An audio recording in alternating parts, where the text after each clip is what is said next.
Aaron and I are standing here on the floor now with former Secretary of State Henry Kissinger, who was here ringing the bell, commemorating 30 years of U.S.-China relations, which, of course, were made possible by the hard work that Secretary Kissinger did while serving under President Nixon.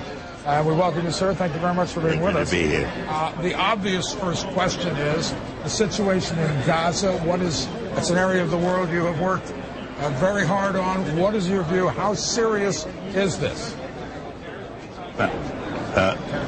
We have to remember, Israel withdrew from Gaza unconditionally in 2005, and they are reacting to rocket attacks that have been launched out of Gaza. So the problem is, can those rocket attacks be stopped?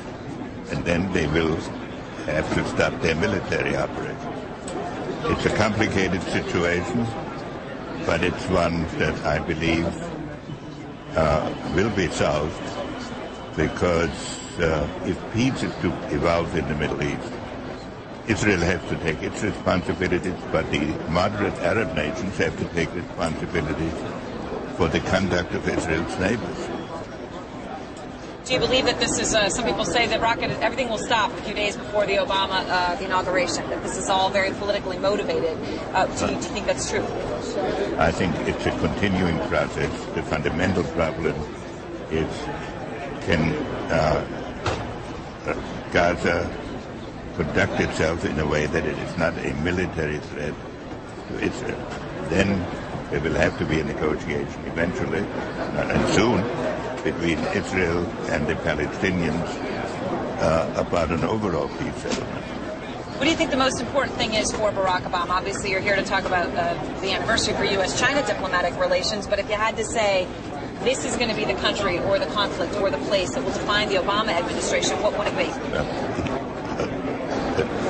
The president-elect is coming into office at a moment when there are upheavals in many parts of the world simultaneously. You have India, Pakistan, you have the jihadist movement.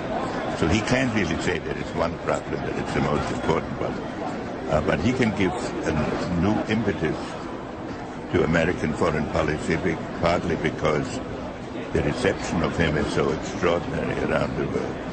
I think his task will be to develop an overall strategy for America in this period when really a new world order can be created. It's a great opportunity. It isn't such a crisis.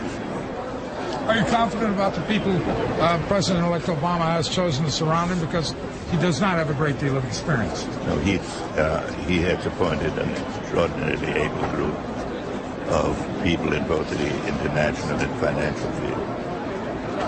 Mr. Secretary, we thank you very much for your time. Dr. Kissinger, thank you very much.